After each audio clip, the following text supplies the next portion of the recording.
Morning. Hi ಎಲ್ಲರೂ ಹೇಗಿದ್ದೀರಾ? ಸಖತ್ತಾಗಿದ್ದೀರಾ ಅಂತ ಭಾವಿಸ್ತಾ ನಾನು ಸಖತ್ತಾಗಿದ್ದೀನಿ. ಸಾಲಿಗ್ರಾಮ ರೋಡಿಂದ ವ್ಲಾಗ್ನ ಸ್ಟಾರ್ಟ್ ಮಾಡ್ತಾ ಇದ್ದೀನಿ. ಟೈಮ್ ಬಂದು 8:15. 8 ಗಂಟೆ ಮನೆ ಬಿಟ್ಟೆ 8:15ಕ್ಕೆ ಬಂದೆ. ಪೆಟ್ರೋಲ್ ಬಂಕ್ ಅವರಿಗೆ ಕೇಳಿದೆ. ನೆನ್ನೆ ಒಂದಿನ ಅಂತ ಅವ್ರು ಅಂದ್ಕೊಂಡಿರ್ತಾರೆ. ನೆನ್ನೆ ಕಲರ್ ಸೀರೆಯಲ್ಲಿದ್ದೆ, ಇವತ್ತು ಯೂನಿಫಾರ್ಮಲ್ಲಿದ್ದೆ, ಗೊತ್ತಾಗಿರುತ್ತೆ ಟೀಚರ್ ಅಂತ ಹೇಳಿ. ನಾವು ಬೆಳಗ್ಗೆ ಹಾಕ್ಬಿಟ್ಟು ಸಂಜೆ ಎತ್ಕೊತೀನಿ ಅಂತ ಅಂದೆ. ಅವ್ರು ಯಾರೋ ಇನ್ನೊಬ್ರನ್ನ ಕೇಳಬೇಕು ಅಂತ ಅಂದರು. ಅವರು ಓಕೆ ಹಾಕ್ಬಿಟ್ಟು ಹೋಗಿ ಅಂದರು. ಅಲ್ಲಿ ಒಂದು 10ರಿಂದ 15 ಬೈಕ್ಗಳನ್ನ ನಿಲ್ಲಿಸಿದ್ದಾರೆ. ಆಲ್ರೆಡಿ ಒಂದು 25 ಇದ್ದಾವೇನೋ ಅನಿಸುತ್ತೆ. ಎಲ್ಲ ಡ್ಯೂಟಿಗೆ ಹೋಗೋರು. ನಾನು ಅಲ್ಲಿ ಹಾಕಿಬಿಟ್ಟು ಗುಲಾಬಿನ ಬಂದೆ. ಹೆಂಗೋ ಅವ್ರ ಹತ್ರ ಹಾಕಿ ಅಂತ ಹೇಳಿದ್ರು, ಖುಷಿ ಆಯಿತು. ಇನ್ನು ಡೈಲಿ ಗುಲಾಬಿನ ಅಲ್ಲೇ ಹಾಕಿ ಬರ್ತೀನಿ. ಇವಾಗ ನಮ್ಮ ಬಸ್ಸು, ಕೊಣನೂರು ಬಸ್ಸು ನಮಗಾಗಿ ಕಾಯ್ತಾ ಇದೆ ಗೈಸ್. ಬನ್ನಿ, ಸೀಟ್ ಇದ್ದರೆ ಸಾಕು ನನಗೆ.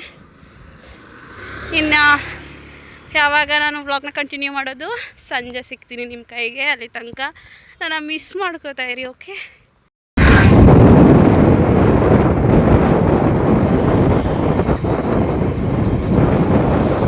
ಸ್ವಲ್ಪ ಕಡಿಮೆ ಆಗೈತಾ ನೀರು? ಕಡಿಮೆ ಆಗೈತೆ ಸ್ವಲ್ಪ.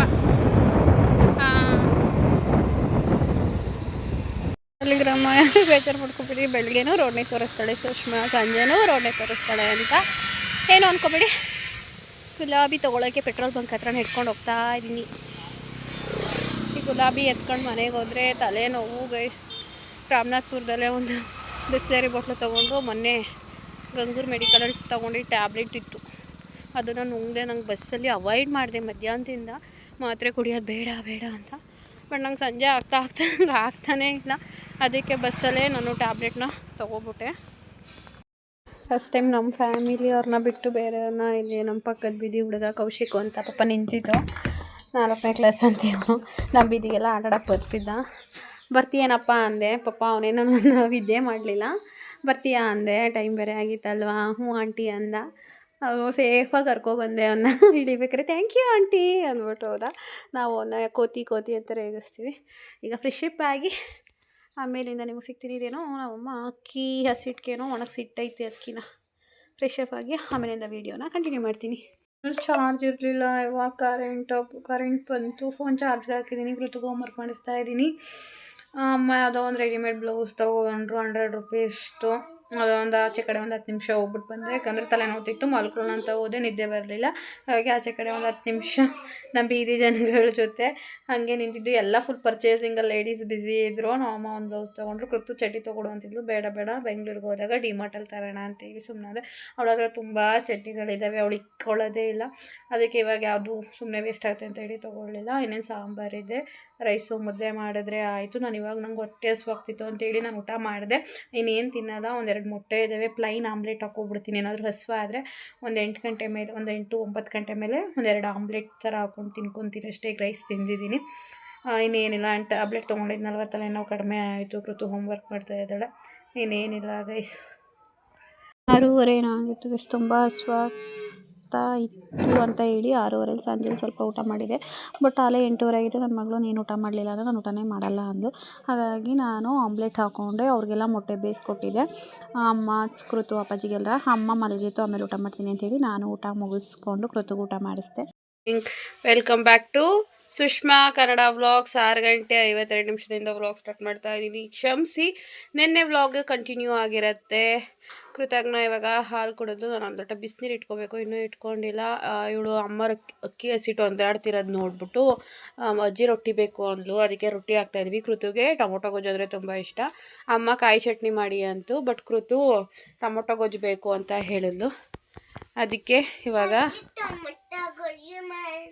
ಚಿನ್ನು ಫಸ್ಟು ಕಾಯಿ ಚಟ್ನಿ ಮಾಡು ಅಂತ ತಾನೇ ಅಜ್ಜಿ ಹೇಳಿದ್ದು.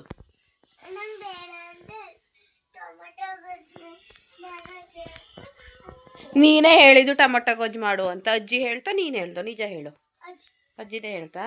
ನಿಂಗೆ ಇಷ್ಟ ತಾನೇ ಟೊಮೊಟೊ ಗೊಜ್ಜು? ಅದಕ್ಕೆ ಇವಾಗ ರಾತ್ರಿ ಅನ್ನನೇ ಸ್ವಲ್ಪ ಸಣ್ಣಕ್ಕಿ ಅಲ್ವಾ, ಅಷ್ಟು ಮೆತ್ತಗಿರಲ್ಲ. ಒಂದು ವಿಷಲ್ ಹಾಕಿದ್ದೀನಿ ರೊಟ್ಟಿಗೆ ಕಲಿಸ್ಕೊಳ್ಳೋಕ್ಕೆ. ಸಾಂಬಾರಿತ್ತು ರಾತ್ರಿದು, ಬೇಯಕ್ಕಿಟ್ಟಿದ್ದೀನಿ. ಇವಾಗ ಟೊಮೊಟೊ ಎಲ್ಲ ಹಚ್ಕೊಂಡು ಟೊಮೊಟೊ ಗೊಜ್ಜು ಮಾಡಿಬಿಟ್ಟು ರೊಟ್ಟಿ ಹಾಕೋಬೇಕು. ಚಿನ್ನಮ್ಮಂಗೆ ಇದೆಲ್ಲ ಗಲೀಜಾಗೈತೆ, ತೊಳೆಯೋಕೆ ಹಾಕೋಣ ಅಜ್ಜಿ ಕೊಡು ಅಂತ ಹೇಳಿದೆ. ಅದಕ್ಕೆ ದಿಂಬನ ಕವರೆಲ್ಲನೇ ಎತ್ತಿಡ್ತಾ ಇದ್ದಾಳೆ. ಫುಲ್ ಗಲೀಜಾಗೈತೆ, ಒಗ್ಸೇ ಇಲ್ಲ. ಅದಕ್ಕೆ ಒಗೆಯಕ್ಕೆ ಹಾಕ್ತಾ ಇದ್ದೀವಿ.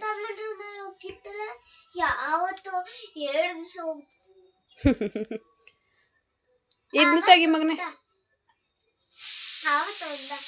ವಿಶಾಲ್ ಬತ್ತು.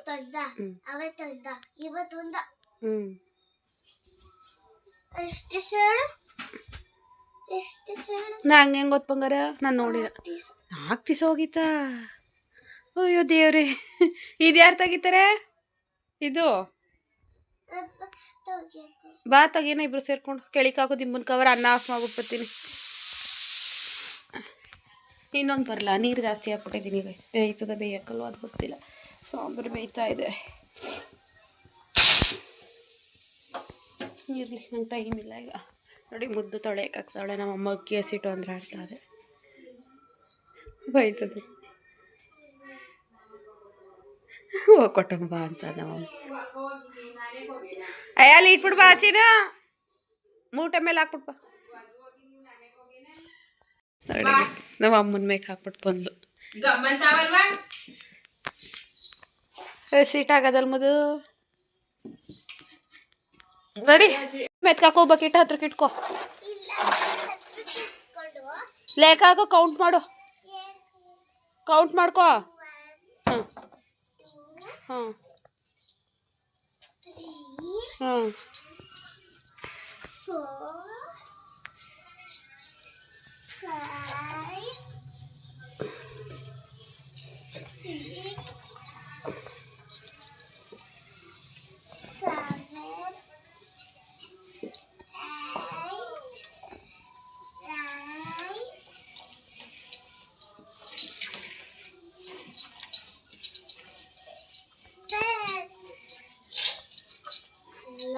ನೋಲೆ ಕೌಂಟ್ ಮಾಡು ಚಿನ್ನ, ನಾನು ಒಳಗಡೆ ಅಡುಗೆ ಮಾಡ್ತೀನಿ. ನೋಡೋ ನನ್ನ ಮಗಳು 1 2 3 ಕೌಂಟ್ ಮಾಡ್ಕೊಂಡು ಕಾಯಿ ಹತ್ತೋಳೆ. ಇದು ಎತ್ಕೊಂಡೋಗೆ ನಾನು ಸಿಟ್ಟಿಡ್ತವ. ಅಯ್ಯೋ ತುಕ್ಕಾಗತ್ತಲ್ವ.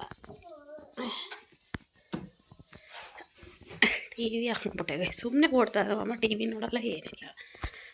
ನೋಡಿ ಟೊಮೊಟೊ ಮಾಡಿಕೊಂಡಿದ್ದೀನಿ. ಸಾರು ಆಫ್ ಮಾಡೋಣ. ಇರೋದು ಒಂಚೂರು ಸಾರು, ಅದುವೇ ಸೀದೋದದ ಮೇಲೆ. ಈಗ ಇಲ್ಲಿಗೆ ಶಿಫ್ಟ್ ಮಾಡೋದೇ ಕಷ್ಟ.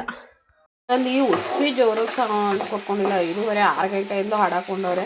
ಅಟ್ಲೀಸ್ಟ್ ಸೌಂಡ್ ಕಡಿಮೆ ಮಾಡ್ಬೇಕು ತಾನೇ. ಅಪ್ಪ ದೇವ್ರೆ. ಟೊಮೊಟೊ ಗೊಜ್ಜೆಲ್ಲ ರೆಡಿ ಮಾಡ್ತಾ ಇದ್ದೀನಿ. ಇದನ್ನೇ ಕಲಿಸ್ಬಿಟ್ಟು ರೊಟ್ಟಿ ಹಾಕೋಬೇಕು. ಅಮ್ಮ ಕೃತಗೂ ನಿನಗೂ ಎಷ್ಟು ಬೇಕೋ ಅಷ್ಟು ಹಾಕೋ, ಮಿಕ್ಕಿದ್ದನ್ನು ನಾನು ಹಾಕೋತೀನಿ ಅಂತ ಹೇಳಾಯಿತು. ಹೌದಾ, ಕಾಲ್ ಬರ್ತಿದ್ಯಲ್ಲಪ್ಪ. ನನಗೆ ಹಾಕೋಬೇಡಿ, ನಿಮಗೆ ಹಾಕೊಳ್ಳಿ ಅಂತೂ. ಕೃತಿಗೆ ಅರ್ಧ ಇಲ್ಲಿ ತಿನ್ನೋಕ್ಕೆ ಅಲ್ಲಿ ಬಾಕ್ಸ್ ಕರೆದ. ಅವಳು ಅರ್ಧರ್ಧನೂ ತಿನ್ನಲ್ಲ, ಅದರಲ್ಲೂ ಬಿಡ್ತಾಳೆ. ನನಗೊಂದು ತುಂಬ ಸುಲಭಕ್ಕೆ ಹಾಕ್ಕೊಂಡಿದ್ದೀನಿ ರೊಟ್ಟಿನ. ಮತ್ತು ಕೃತಕ್ಕೆ ಪೇಸ್ಟ್ ಕೊಡೋಣ ಅಂತ ಹೋದೆ, ಉರಿ ಜಾಸ್ತಿ ಮಾಡಿಬಿಟ್ಟಿದ್ದೀನಿ. ಬೇಯಕ್ಕಿಟ್ಟಿದೆ, ಇಲ್ಲಿ ಸೀದೋ ಹೋಗ್ಬಿಡ್ತು. ಬಟ್ ಈ ಕಡೆ ಎಲ್ಲ ಚೆನ್ನಾಗಿ ಬಂದಿದೆ. ಅಮ್ಮ ಅವ್ರು ಹಾಕೋತಾರೆ. ಟೊಮೊಟೊ ಗೊಜ್ಜು, ಬಿಸಿ ಬಿಸಿ ಟೊಮೊಟೊ ಗೊಜ್ಜು ಮಾಡಿದ್ದೀನಿ. ಇಲ್ಲಿ ಕಲಸೇ ಇಲ್ಲ, ಇನ್ನು ಹಸಿಟ್ಟೆಲ್ಲ ಹಾಗೆ ಇದೆ ಅಪ್ಪಾಜಿ ಅಮ್ಮಗೆ. ಅವ್ರು ಹಾಕೋತೀನಿ ನೋವು ಅಂದರು.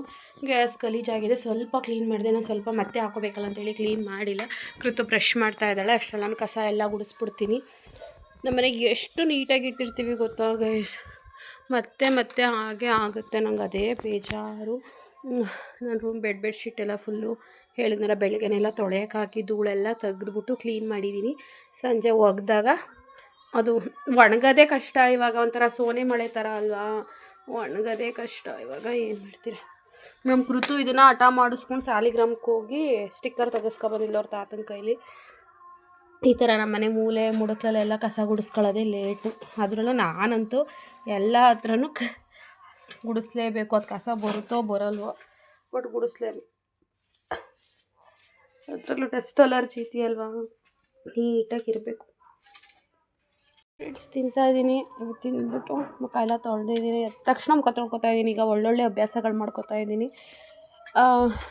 ಇನ್ನೇನು ಸೀರೆ ಹಾಕ್ಕೊಂಡು ತಲೆ ಬಚ್ಕೊಂಡು ಹೋಗೋದೇನೆ. ಕೃತಿಗೂ ರೊಟ್ಟಿ ಕೊಟ್ಟಿದ್ದೀನಿ, ತಿಂತ ಕೂತ್ಕೊಂಡಿದ್ದಾಳೆ. ಸ್ವಲ್ಪ ದಾಳಿಂಬೆ ಹಣ್ಣು ಮತ್ತು ಕ್ಯಾರೆಟ್ ಹಾಕ್ಕೊಂಡಿದ್ದೀನಿ. ಕೃತಿಗೂ ಕೂಡ ಲಂಚ್ ಬ್ಯಾಗ್ ರೆಡಿ ಮಾಡಿಟ್ಟೆ. ಅವ್ಳಿಗೂ ರೊಟ್ಟಿ, ತುಪ್ಪದ ಜೊತೆಗೆ ಟೊಮೊಟೊ ಗೊಜ್ಜು, ಹಾಗೆ ದಾಳಿಂಬೆ ಹಣ್ಣು ಮತ್ತು ನೀರು, ವಾಟ್ರ್ ಬಾಟ್ಲು ಇಷ್ಟು ಹಾಕಿದ್ದೀನಿ. ಒಂದು ದಾಳಿಂಬೆ ಹಣ್ಣಲ್ಲಿ ಅವಳಿಗೆ ಅರ್ಧ ನನಗೆ ಅರ್ಧ ಹಾಕ್ಕೊಂಡಿದ್ದೀವಿ. ನಾನು ನೋಡಿ ಇಷ್ಟು ದಿನ ಮನೇಲಿದ್ದರೂ ಹಣ್ಣುಗಳು ತಿಂತಾ ಇರಲಿಲ್ಲ. ಎಷ್ಟು 4 ದಾಳಿಂಬೆ ಹಣ್ಣು ಕೊಳ್ತೋಗಿದ್ದು. ಈಗ ಹೆಲ್ದಿ ಫುಡ್ಡು ತಿನ್ನೋದು ತುಂಬ ಕಷ್ಟ ಗೈಸ್, ಕಷ್ಟ ಅಂದರೆ ಕಷ್ಟ. ನನಗೆ ಹೊಸ ಹೋದೆ ಕಿವಿ ಗಾಯಾಗೈತೆ, ರಾತ್ರಿ ಬಿಚ್ಚಾಕ್ತೆ. ಇದು ನನ್ನ ತಂಗಿ ಹಾಕಿದ್ದು, ಎತ್ತಿಟ್ಬಿಟ್ಟು ಹೋಗಿದ್ದಾಳೆ ಬೇಡ ಅಂತ. ಇದನ್ನು ನಾನು ಇಕ್ಕೋಬೇಕು, ಬಟ್ ಇವಾಗ ಇಕ್ಕೊಳ್ಳೋಕೆ ಟೈಮ್ ಇಲ್ಲ. ಅದಕ್ಕೆ ಬ್ಯಾಗ್ ಒಳಗಡೆ ಹಾಕೋತೀನಿ, ಅಲ್ಲಿ ಹಾಕೋತೀನಿ. ಅಲ್ಲಿ ಏನು ಹಾಕೋಬೇಡ, ಸುಮ್ಮನೆ ಹೋಗು. ಕೃತು ನೋಡಿ ಈ ಥರ ರೆಡಿಯಾಗಿದ್ದಾಳೆ. ಲಿಪ್ಪಮ್ಮ ಹಾಕೋ ಅಷ್ಟೇ. ಈ ಥರ ರೆಡಿ ಆಗೋದು. ನನಗೆ ಗೊತ್ತಿರೋರು ಹೋದ್ರು ನಾನು ಅಕ್ಕಪಕ್ಕದಲ್ಲಿ ನಾನು ಅಂತ ಗೊತ್ತಾಗಲ್ಲ, ಆ ಥರ ಫುಲ್ ಕವರ್ ಮಾಡ್ಕೊಂಬಿಡ್ತೀನಿ. ನಾನಿವತ್ತು ಬ್ಯೂಟಿಫುಲ್ ಒಂದು ಆರೆಂಜ್ ಸ್ಯಾರಿ, ನಮ್ಮ ಅಮ್ಮನ ಸ್ಯಾರಿನ ಹಾಕ್ಕೊಂಡಿದ್ದೀನಿ. ಅದ್ರ ಮೇಲೆ ಒಂದು ಸ್ಕರ್ಟ್ ಹಾಕ್ಕೊಂಡು ಈ ಥರ ಇವಾಗ ಕೃತು ಇಲ್ಲ ಅಲ್ವಾ, ನನ್ನ ತಂಗಿ ಮನೆಗೆ ಹೋಗ್ತೀನಿ ಡ್ಯೂಟಿ ಮುಗಿಸ್ಕೊಂಡು. ಕೃತು ಇದ್ಲು ಅಂತ ನಾನು ಹೇಳಿಲ್ಲ, ಅವಳು ಕರಿತಾನೆ ಇದ್ದಾಳೆ 2 ಡೇಸಿಂದ ಬಾ ಅಂತ. ನಾನು ಹೋಗೋಕ್ಕಾಗಿರಲಿಲ್ಲ, ಅದಕ್ಕೆ ಇವತ್ತು ಗಾಡಿ ತೊಗೊಂಡು ಹೋಗ್ತೀನಿ. ಡ್ಯೂಟಿ ಮುಗಿಸ್ಕೊಂಡು ಚಾಂದು ಮನೆಗೆ ಹೋಗ್ತೀನಿ. ಯಾಕೆ ಏನು ಅಂತ ಹೇಳಿ ನಾನು ನಿಮ್ಗೆ ಆಮೇಲೆ ಹೇಳ್ತೀನಿ. ತಿಂತಾ ಇದ್ದಾರೆ ಗೈಸ್. ಒಂದು ಹಾಯ್ ಅಮ್ಮ, ಹಾಯ್ ಹೇಳಮ್ಮ. ಡ್ಯೂಟಿ ಮುಗಿಸ್ಕೊಂಡು ನನ್ನ ತಂಗಿ ಮನೆಗೆ ಬಂದೆ. ವ್ಲಾಗ್ ಎಂಡ್ ಮಾಡಿರಲಿಲ್ಲ, ಎಂಡ್ ಮಾಡೋಣ ಅಂತ ಹೇಳಿ. ಆ್ಯಂಡ್ ತುಂಬ ಜನ ನಂಗೆ ಏನು ಮಾಡ್ತಿದ್ದೀರಾ ಅಂದರೆ ಇನ್ಸ್ಟಾಗ್ರಾಮಲ್ಲಿ ಶೇರ್ ಮಾಡ್ತಿದ್ದೀರಾ, ಆ್ಯಂಡ್ ಯೂಟ್ಯೂಬಲ್ಲೂ ಕೆಲವೊಂದು ಕಮೆಂಟ್ಸ್ ಬಂದಿದೆ, ಹೋಗಲ್ವಾ ನೀವು ಅವ್ರ ಸ್ಯಾರಿನ ಸಾಲಿಗ್ರಾಮದಲ್ಲಿ ಹಾಕಿದ್ದಾರೆ ಅಂತ ಹೇಳಿ. ನಾನು ಏನಕ್ಕೆ ಹೋಗಬೇಕು ಅಂತ ನಂಗೆ ಗೊತ್ತಾಗ್ತಾ ಇಲ್ಲ. ಹೌದು, ನಾನು ಹೋಗಿದ್ದು ನಿಜ, ಅವ್ರು ಮಾತಾಡಿಸ್ಕೊ ಬಂದಿದ್ದು ನಿಜ. ಬಟ್ ನಾನಿವಾಗ ಅವ್ರನ್ನ ಫಾಲೋ ಮಾಡ್ತಾ ಇಲ್ಲ, ಅವ್ರ ವೀಡಿಯೋಸ್ ಏನೂ ನೋಡ್ತಾ ಇಲ್ಲ. ಇನ್ಸ್ಟಾಗ್ರಾಮಲ್ಲಿ ಏನಾದರೂ ಅವಾಗವಾಗ ಒಂದು ಬಂದರೆ ನೋಡ್ತೀನಿ, ಲೈಕು ಕೊಡ್ತೀನಿ. ಹಾಂ ಅಮ್ಮ ಬಂದೆ. ಬಟ್ ನಾನೇನಕ್ಕೆ ಹೋಗಬೇಕು, ನನಗೆ ಅಥವಾ ಸೀರೆ ತೊಗೋಬೇಕು ಅನ್ನೋ ಇಂಟ್ರೆಸ್ಟ್ ಇಲ್ಲ, ಅಥವಾ ಹೋಗಿ ಮಾತಾಡಿಸ್ಬೇಕು ಅಥವಾ ವೀಡಿಯೋ ಮಾಡಬೇಕು, ಫೋಟೋ ಮಾಡಬೇಕು ಅನ್ನೋ ಇಂಟ್ರೆಸ್ಟ್ ನನಗಿಲ್ಲ. ಅದು ಹೋಗೋರು ನಿಮ್ಮ ಇಷ್ಟ. ಜನ ಮರಳೋ ಜಾತ್ರೆ ಮರಳೋ ನಮಗೆ ಗೊತ್ತಿಲ್ಲ. ನಾನು ಹೋಗಬೇಡಿ ಅಂತಲೂ ಹೇಳಲ್ಲ, ಅಥವಾ ಹೋಗಿ ಅಂತಲೂ ಹೇಳಲ್ಲ. ಅದು ಅವರವರ ಇಷ್ಟ ಆದರೂ ಹೋಗ್ತಾರೆ, ಇಲ್ಲಾಂದ್ರೆ ಇಲ್ಲ. ಆ್ಯಂಡ್ ನನಗೆ ಹೋಗೋಕ್ಕೆ ಏನು ಇಷ್ಟ ಇಲ್ಲ, ಅಥವಾ ಹೋಗಲೇಬೇಕು ಅನ್ನೋದು ಏನಿಲ್ಲ. ಹಾಗಾಗಿ ನಾನು ಹೋಗಲಿಲ್ಲ. ಇನ್ಸ್ಟಾಗ್ರಾಮಲ್ಲಂತೂ ಜಾಸ್ತಿ ಜನ ನನಗೆ ಶೇರ್ ಮಾಡಿದ್ದೀರಾ. ಆ್ಯಂಡ್ ನಿಮಗೆ ಕ್ಯೂರಿಯಾಸಿಟಿ, ಯಾಕೆ ನೀವು ಹೋಗಲ್ವಾ ಅಂತ. ನಂಗೆ ಇಷ್ಟ ಇಲ್ಲ. ನಮ್ಮ ಸಾಲಿಗ್ರಾಮದಲ್ಲೇ ಬೇಕಾದಂಗೆ ಬಟ್ಟೆಗಳ ಅಂಗಡಿಗಳಿದ್ದಾವೆ. ಫಾರ್ ಎಕ್ಸಾಂಪಲ್ ಆನಂದ ಟೆಕ್ಸ್ಟೈಲ್ಸ್ ಆಗಿರ್ಬೋದು, ಜ್ಯೋತಿ ಆಗಿರ್ಬೋದು, ಶ್ರೀನಿವಾಸ ಎಂಪೈರ್ ಆಗಿರ್ಬೋದು, ಗಾಯತ್ರಿ ಟೆಕ್ಸ್ಟೈಲ್ ಆಗಿರ್ಬೋದು, ಆ್ಯಂಡ್ ಇನ್ನೂ ತುಂಬ ಇದ್ದಾವೆ. ಇವು ನಾನು ಹೇಳಿದ ಮೇಯ್ನು. ಮೋಸ್ಟ್ಲಿ ನನ್ನ ಪ್ರಕಾರ ಇಲ್ಲಿ ಸಿಗೋವಂತಹ ವೆರೈಟಿ ಇನ್ನೆಲ್ಲೂ ಸಿಗೋಲ್ಲ. ಯಾಕಂದರೆ ರಾಮನಾಥ್ಪುರದಿಂದ ಆ್ಯಂಡ್ ನಮ್ಮ ಗಂಗೂರಿಂದನೂ ಕೂಡ ಸಾಲಿಗ್ರಾಮಕ್ಕೆ ಬಂದು ಸೀರೆಗಳನ್ನ ಪರ್ಚೇಸ್ ಮಾಡ್ತಾರೆ. ಆ್ಯಂಡ್ ಇಲ್ಲಿ ಸಿಗೋ ಕಲೆಕ್ಷನ್ಸ್ ಆಲ್ಮೋಸ್ಟ್ ಮೈಸೂರಲ್ಲಿ ಸಿಗೋಷ್ಟು ಕಲೆಕ್ಷನ್ಸೇ ಇಲ್ಲೂ ಸ್ಯಾರಿ ಡಿಸೈನ್ಸು ಪ್ಯಾಟ್ರನ್ ಎಲ್ಲ ಇಟ್ಟಿರ್ತಾರೆ. ನೀವು ಹೋಗ್ಬೋದು, ಆನಂದ ಟೆಕ್ಸ್ಟೈಲ್ಸ್ಗೆ ಹೋಗ್ಬೋದು, ಗಾಯತ್ರಿಗೆ ಹೋಗ್ಬೋದು. ನಿಮ್ಗೆ ಯಾವ ಥರ ಸ್ಯಾರಿ ಪ್ಯಾಟ್ರನ್ ಹೊಸದು ಯಾವ್ದು ಬರುತ್ತೆ ಎಲ್ಲ ಬಿಟ್ಟಿರ್ತಾರೆ. ಹಾಗಾಗಿ ನನಗೇನು ಅಲ್ಲಿ ಅಥವಾ ಹೋಗಿ ತೊಗೋಬೇಕು ಅಂತ ಏನಿಲ್ಲ, ಅಥವಾ ನೀವು ಹೋಗಬೇಡಿ ಅಂತ ನಾನು ಯಾರೂ ಹೇಳಲ್ಲ. ಅದು ನಿಮ್ಮ ಇಷ್ಟ. ನನಗೆ ಕಮೆಂಟ್ ಬರ್ತಾ ಇತ್ತಲ್ವ, ಇನ್ಸ್ಟಾಗ್ರಾಮಲ್ಲಿ ಜಾಸ್ತಿ ಶೇರ್ ಮಾಡ್ತಾ ಇದ್ದಾಳೆ, ಅದಕ್ಕೆ ನಾನು ಆನ್ಸರ್ ಮಾಡ್ತಾಯಿದ್ದೀನಿ. ಹೋಗೋದು ನಿಮ್ಮ ಇಷ್ಟ ಗೈಸ್. ನನಗೆ ಸೀರೆ ತೊಗೊಳ್ಳೋ ಏನು ಇಂಟ್ರೆಸ್ಟ್ ಇಲ್ವಲ್ಲ, ನಾನು ಹೋಗಿಲ್ಲ. ಅಥವಾ ಸುಮ್ಮನೆ ಏನೋ ವೀಡಿಯೋ ಮಾಡ್ಕೊಂಬರ್ಬೇಕು ಹೋಗಿ ಅನ್ನೋದು ನನಗೇನೂ ಇಲ್ಲ. ನಾನು ಯಾರ ಬಗ್ಗೆನೂ ಇದರಲ್ಲಿ ನೆಗೆಟಿವ್ ಆಗಿ ಮಾತಾಡೋಕ್ಕೂ ಇಲ್ಲ, ಪಾಸಿಟಿವ್ ಆಗೂ ಇಲ್ಲ. ಸೊ ಒಂದು ಸಲ ಹೋಗಿದ್ದೆ, ಮೀಟ್ ಮಾಡ್ಕೊಂಡಿದ್ದೆ, ಮಾತಾಡ್ಕೊ ಬಂದಿದ್ದೆ. ಅದಾದಮೇಲೆ ಅವ್ರಿಗೂ ನನಗೂ ಯಾವುದೇ ರೀತಿಯಾದ ಕಾಂಟ್ಯಾಕ್ಟ್ ಇಲ್ಲ ಅಥವಾ ಏನೂ ಇಲ್ಲ. ಅಷ್ಟೇ, ಇನ್ನೇನಿಲ್ಲ. ಪದೇ ನಂಗೆ ಅದೇ ಕ್ವಶನ್ಸ್ ಕೇಳಿಬಿಡಿ, ಹೋಗಲ್ವಾ ಅಂತ. ನನಗೆ ಹೋಗೋಕ್ಕೆ ಇಂಟ್ರೆಸ್ಟ್ ಇಲ್ಲ, ನಾನು ಹೋಗಲ್ಲ. ನಮ್ಗೆ ಬೇಕಾದಂಗೆ ಬಟ್ಟೆ ಅಂಗಡಿಗಳೇ ಇದ್ದಾವೆ. ಮೋಸ್ಟ್ಲಿ ಬಟ್ಟೆ ಅಂಗಡಿಲಿ ಸಿಗೋಷ್ಟು ವೆರೈಟಿ, ಶಾಪಲ್ಲಿ ಸಿಗೋಷ್ಟು ವೆರೈಟಿ ಎಲ್ಲೂ ಸಿಗೋಲ್ಲ ನನ್ನ ಪ್ರಕಾರ. ಅಷ್ಟೇ ಹೇಳಿದ್ದೀನಿ, ಇನ್ನೇನಿಲ್ಲ. ಈ ವ್ಲಾಗ್ನ ಇಲ್ಲಿಗೆ ಎಂಡ್ ಮಾಡ್ತಾಯಿದ್ದೀನಿ. ಮತ್ತೆ ಅದೇ ಕ್ವಶನ್ಸ್ ಕೇಳಿಬಿಡಿ.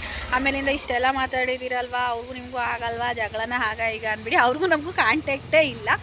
ಅವ್ರು ಯಾರೋ ನಾವ್ಯಾರೋ. ಒಂದು ಸಲ ಹೋಗಿ ಮಾತಾಡ್ಸಿದ್ದಂತೂ ನಿಜ. ಅದು ಬಿಟ್ಟರೆ ಅವ್ರಿಗೂ ನಮಗೂ ಯಾವುದೇ ರೀತಿಯಾದ ಕಾಂಟ್ಯಾಕ್ಟ್ ಇಲ್ಲ. ಆ್ಯಂಡ್ ನಾನು ಅವ್ರ ಬಗ್ಗೆನೂ ಕೂಡ ನೆಗೆಟಿವ್ ಆಗಂತೂ ಹೇಳ್ತಾ ಇಲ್ಲ. ಅದನ್ನು ಬೇರೆ ತಪ್ಪು ತಿಳ್ಕೊಂಡು ಕೆಲವೊಬ್ಬರು ಅವ್ರಿಗೆ ತೊಗೊಂಡೋಗಿ ಈ ವಿಡಿಯೋ ಶೇರ್ ಮಾಡಿ, ಸುಷ್ಮಾ ಕನ್ನಡ ವ್ಲಾಗ್ಸಲ್ಲಿ ಸುಷ್ಮಾ ಈ ಥರ ಎಲ್ಲ ಮಾತಾಡಿದ್ದಾಳೆ ಅಂತ ಆ ಥರ ಕಿತಾಪತಿ ಅಂತೂ ದಯವಿಟ್ಟು ಮಾತಾಡಬೇಡಿ. ನನಗೆ ಕಮೆಂಟ್ಸ್ ಬರ್ತಾ ಇತ್ತಲ್ಲ, ಅದಕ್ಕೆ ಮಾತ್ರ ನಾನು ಆನ್ಸರ್ ಮಾಡಿದ್ದೀನಿ. ಯಾರ ಬಗ್ಗೆನೂ ನೆಗೆಟಿವ್ ಆಗಿ ಹೇಳೋದು ಅಥವಾ ಪಾಸಿಟಿವ್ ಆಗಿ ಹೇಳೋದು ಅಥವಾ ಅದರ ಅವಶ್ಯಕತೆ ನನಗಿಲ್ಲ. ನಿಮಗೆ ಗೊತ್ತು ನಾನು ಹೇಗಿರುತ್ತೆ ಹಾಗೆ ಹೇಳ್ತೀನಿ. ಸೊ 2 ವರ್ಷದಿಂದನೂ ನಾನು ಹಾಗೇ ಇರೋದು, ಯಾರ ವಿಚಾರ ಆದರೂ ಅಷ್ಟೇ. ಸೊ ಹಂಗೆ ಹೇಳಿದ್ದೀನಿ. ಇದರಲ್ಲಿ ಏನೂ ನೆಗೆಟಿವಿಟಿನ ಸ್ಪ್ರೆಡ್ ಮಾಡಬೇಡಿ. ಎಲ್ಲ ನಿಮ್ಮ ಇಷ್ಟ. ನನ್ನ ಇಷ್ಟ ಏನು ನಾನು ಹೇಳಿದ್ದೀನಿ. ಈ ವಿಡಿಯೋನ ಇಲ್ಲಿಗೆ ಎಂಡ್ ಮಾಡ್ತಾಯಿದ್ದೀನಿ. Love you all, keep supporting. Next ವ್ಲಾಗಲ್ಲಿ ಸಿಗೋಣ. ಟಾಟಾ, ಬಾಯ್.